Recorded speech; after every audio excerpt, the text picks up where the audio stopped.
welcome to Tripp Advisor. It's a Film Friday video today. I've taken a little bit of time away from the channel through Easter weekend, and then I had a bit of a back injury. I was on my back for the better part of a week, so I wasn't able to record any new videos for the channel.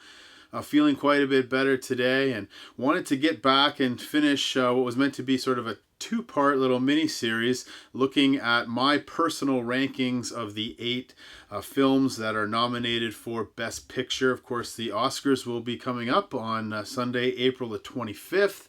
And in preparation for that, I wanted to talk about all 8 of the films being nominated. It was a very good year for films. It was a different year. A lot of the big blockbusters got postponed or went directly to streaming services.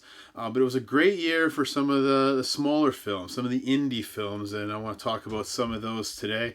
Of course, if you haven't seen my last video, I encourage you to check that out. I talked about my lower sort of tier, all very good movies, but my 8 through 5, just to recap, were Mank, The Trial of the Chicago 7, Judas and the Black Messiah, and Promising Young Woman. All films I recommend you check out if you haven't already.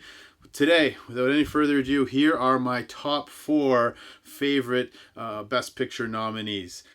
Number 4. Starting with number 4, checking in at number 4 is The Father.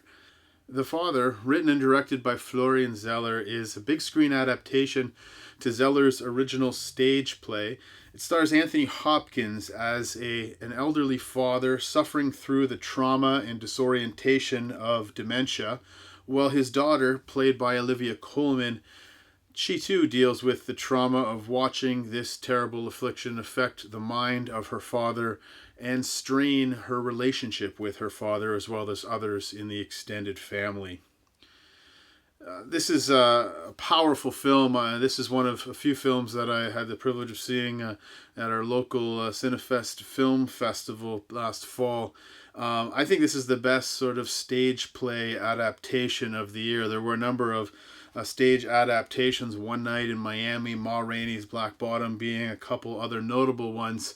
But I think this is a phenomenal film for a number of reasons. And I just want to go on record to say that I think this is Anthony Hopkins' finest performance ever.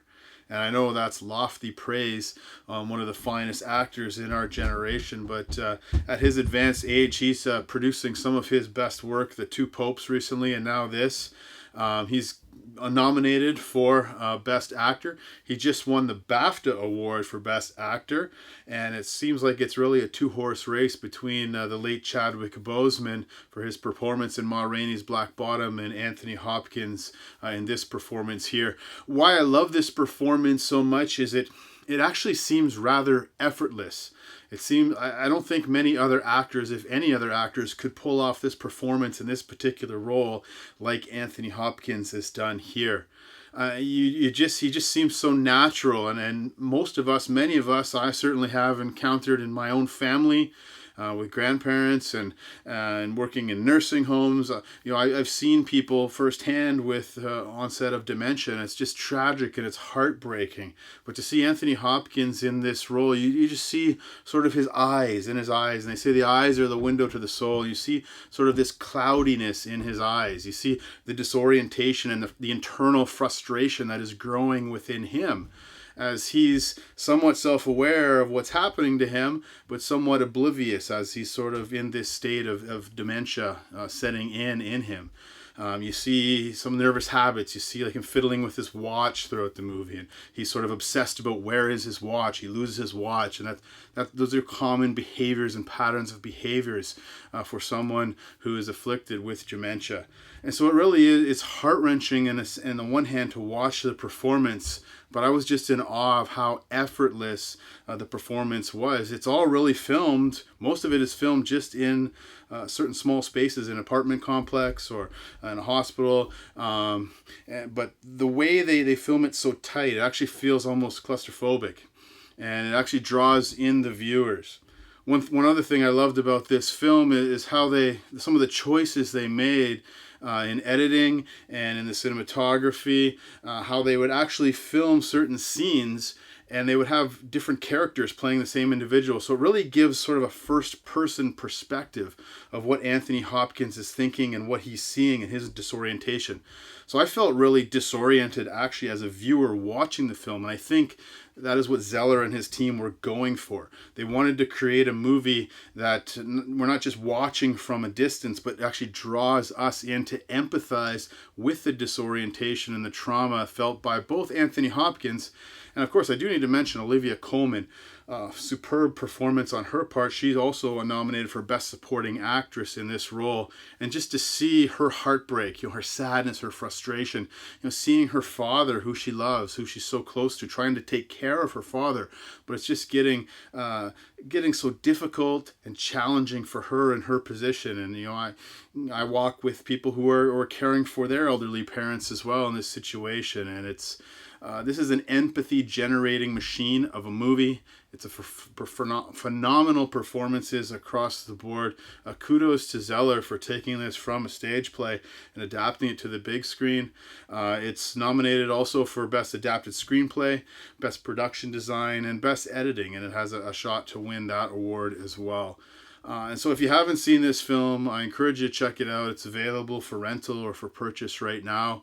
And for those of you who are walking along someone who's going through this, it will help you give a glimpse into what they're feeling, both the person who is afflicted by dementia or the family members that are just heartbroken at walking along with their loved ones and trying to provide care for them in their afflicted state. It's The Father. It's a phenomenal film. It's my fourth favorite of the Oscar Best Picture nominees, and I give it a score of an A-. Number 3. All right, checking in at number 3 on my Best Picture nominee rankings is Sound of Metal. Sound of Metal is the directorial debut of Darius Marder and stars Riz Ahmed, who plays Ruben, an ex-heroin addict and heavy metal drummer who suffers from hearing loss. The story follows Ruben and his girlfriend Lou, played by Olivia Cooke, as they attempt to deal with the trauma of Ruben's hearing loss, which eventually leads them to a deaf community led by Joe, played by Paul Rassi, who takes Ruben in and attempts to help him find inner peace and a sense of wholeness in the midst of his deafness. I've seen this movie a couple times. I saw it first in the theater, which was quite an experience. You definitely want to watch this either in a theater or ideally in a surround sound environment or even with headphones on. The sound design in this film is simply phenomenal. Not surprising, a movie with the name Sound of Metal that talks about someone struggling with hearing loss.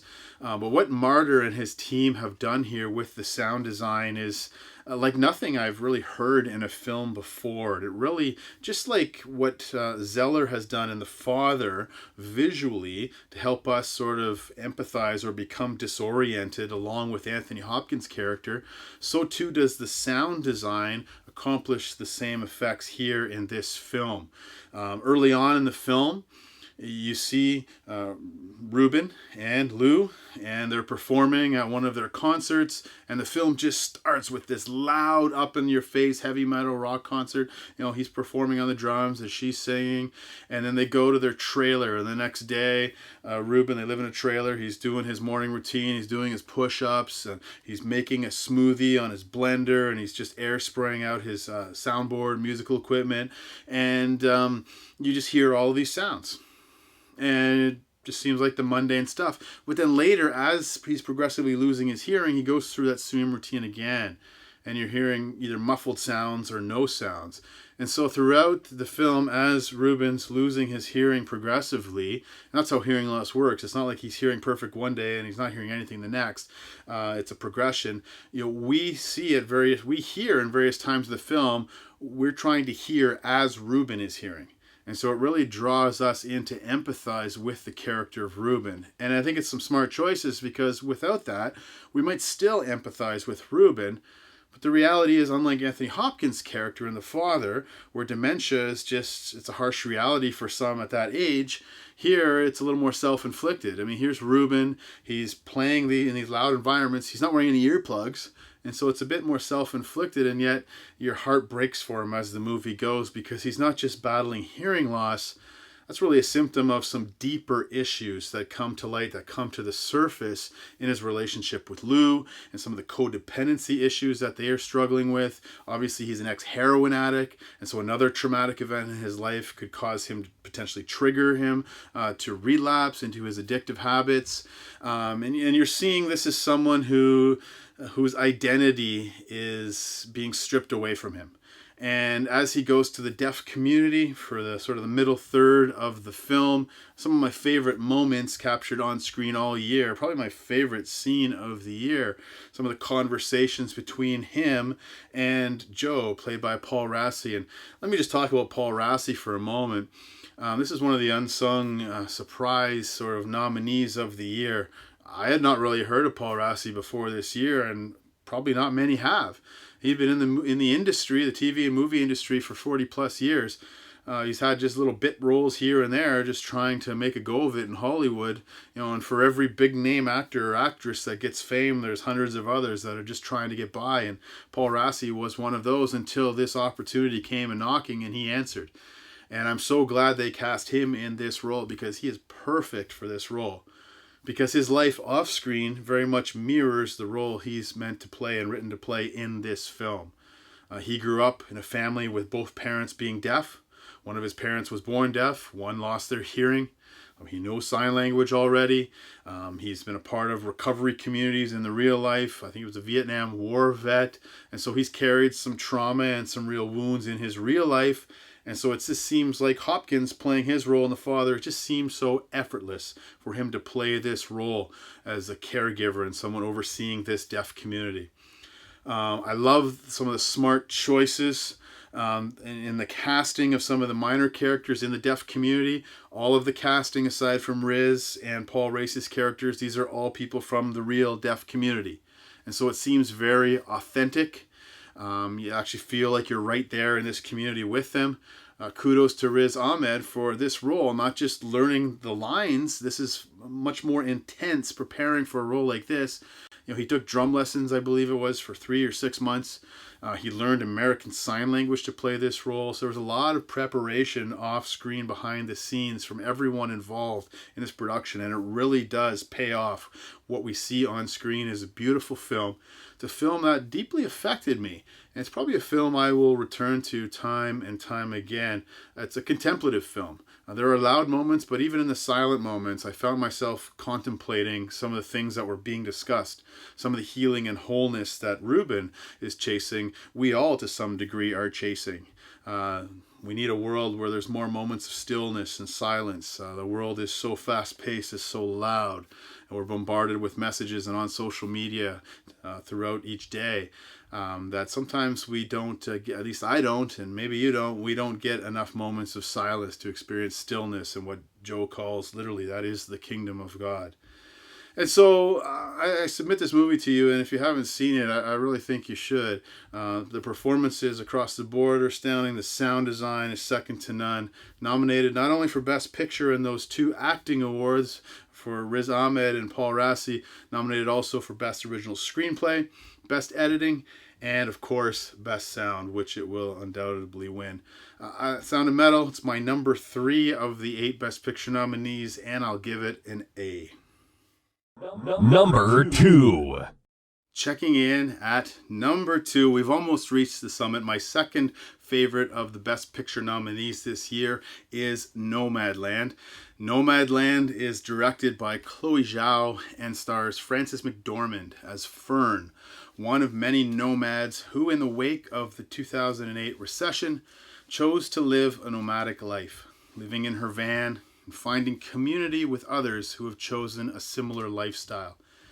Nomadland gives a powerful glimpse into the inner workings and lives of the nomadic community, and it's a profound meditation on grief, the benefits of community and simplicity in the midst of a capitalist consumer culture which constantly bombards us with a narrative that one's worth is tied to what one produces and consumes.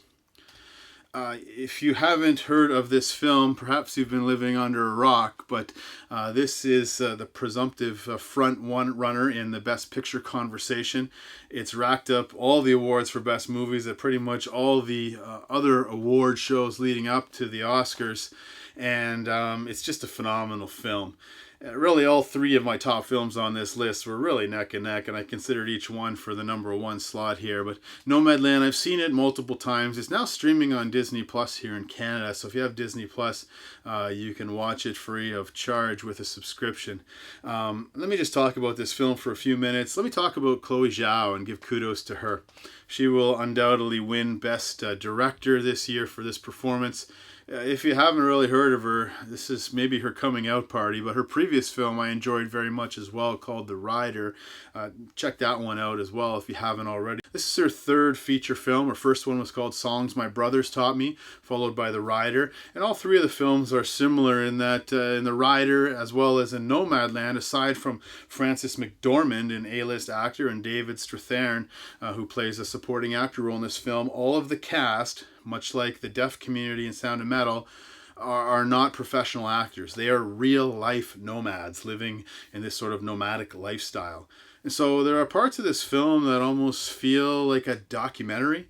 But Frances McDormand, I mean, it's a subtle performance. It's a difficult performance, but like Hopkins in The Father and even Riz, like just so effortless in her performance. She just sort of blends in with all of these non-professional actors, and it works beautifully.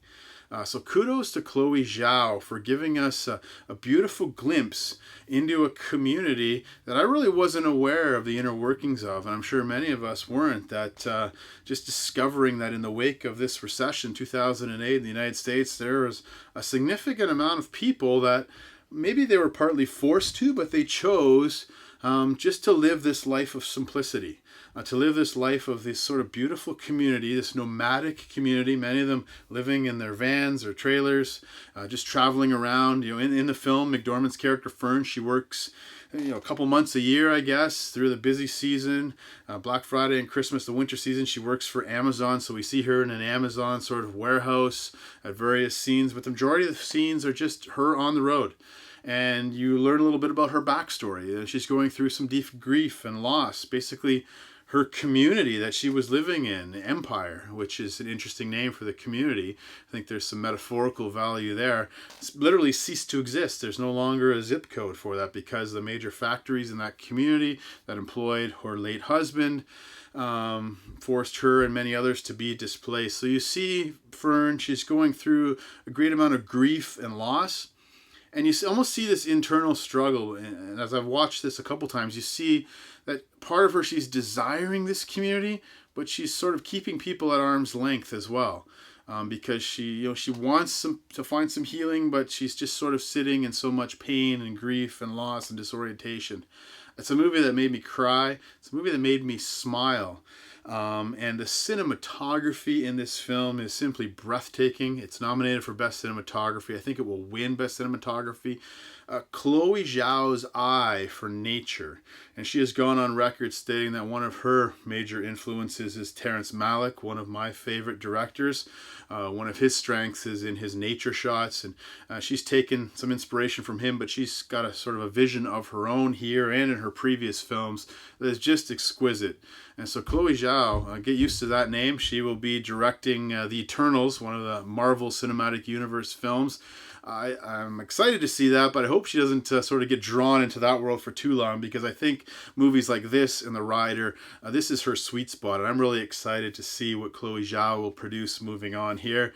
Frances McDormand is nominated for Best Actress for this role. If she wins, it would be her third time winning. She won for Fargo and 3 Billboards Outside Ebbing, Missouri. 2 phenomenal films I absolutely adore.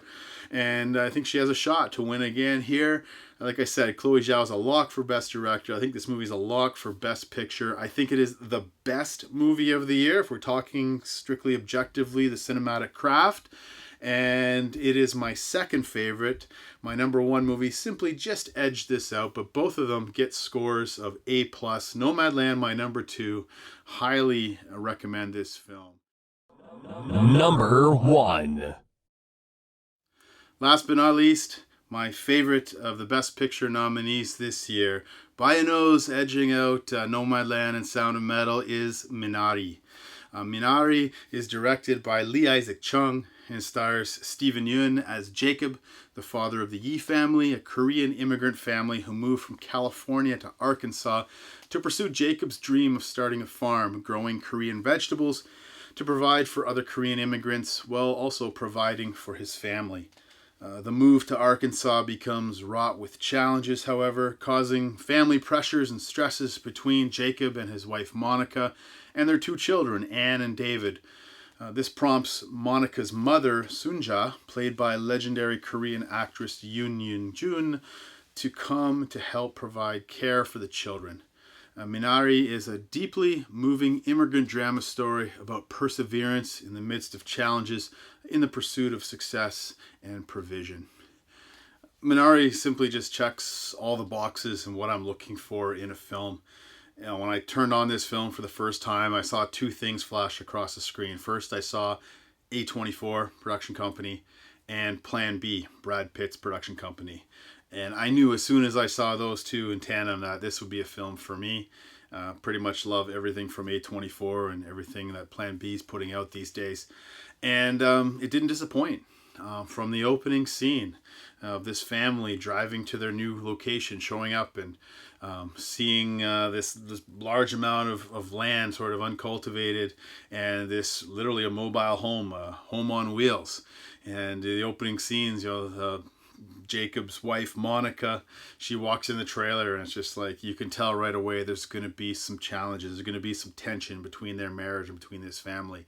And yet Jacob's heart, he's dead set on making a go of farming, producing these crops here in spite of the hot climate and in spite of some of the challenges that will present themselves here. And so you see this tension throughout the film. You see some beautiful scenes between the family members, but you also see the tension building and boiling over at different points throughout the film as well. Some of the dialogue between husband and wife here is phenomenal. Some of the scene stealing moments in this film, though, are some of the scenes between the son David, played by Alan Kim, and of course legendary Korean actress Yoon Yoo-jung. And when she shows up midway through the film to help provide some care for the grandkids while husband and wife are working, Jacob's working the land, and they're working as chicken sexters, identifying male, female sexes of baby chicks. They're just trying to make enough money to make a go of it here until the crops hopefully come to harvest and fruition. You see the surrounding community as well. It's not only their family, but they're a family within a community. They're a minority, certainly. There aren't a lot of Koreans in their community. Monica, more so than Jacob, is a woman of faith, and so they get connected to a local sort of church community here in southern Arkansas, evangelical community. So you see some good-hearted folks, but the friend and neighbor, who's very much a religious man, played by Will Patton, a wonderful character actor. You see some of his sort of eccentric religious beliefs and things that he does, but just a big-hearted man who wants to help them succeed. And so I think the film was very smartly written and thought and directed by Lee Isaac Chung. And actually, the son in the film, David, played by Alan Kim, is based loosely on Lee Isaac Chung's childhood. This is a semi-autobiographical story. And so it is a passion project of the director.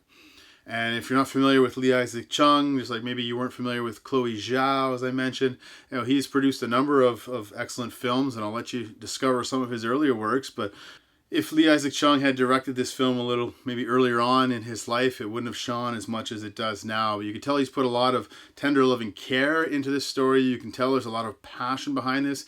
You could tell he has a very specific vision about how he wants to project his story.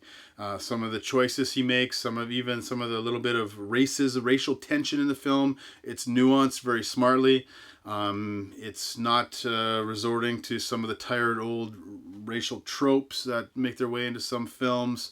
Even some of the religious tropes could have snuck into this film as well.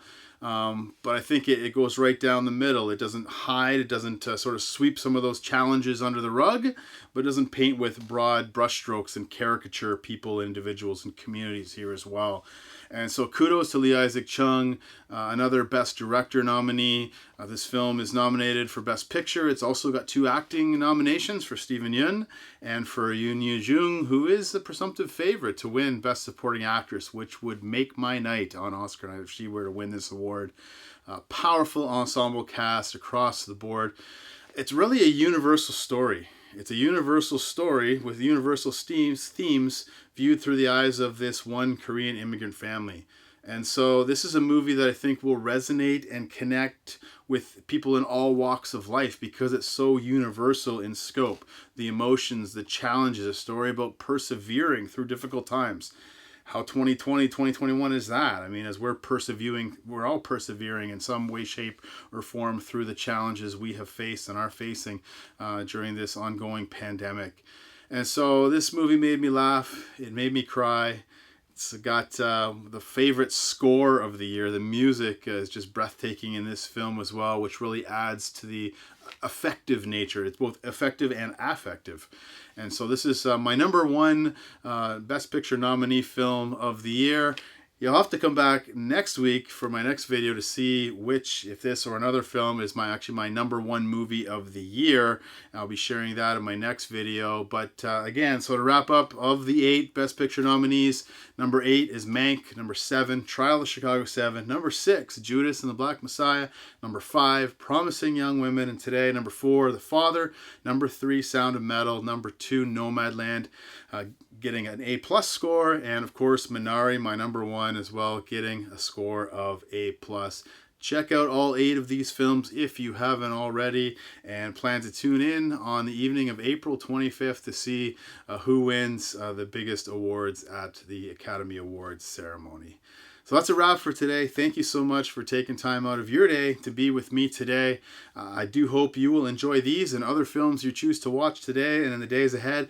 Of course, if you haven't already done so, you can subscribe to the channel, click the notification bell as well, and be notified as I get back to producing some more content this week. Not only my Film Friday videos, but also Tabletop Tuesday board game tutorials and reviews, and Theology Thursday conversations as well. So I'm Jason Tripp. This is Tripp Advisor. Whatever you're planning to watch tonight and the rest of this week, I hope you enjoy your time at the movies.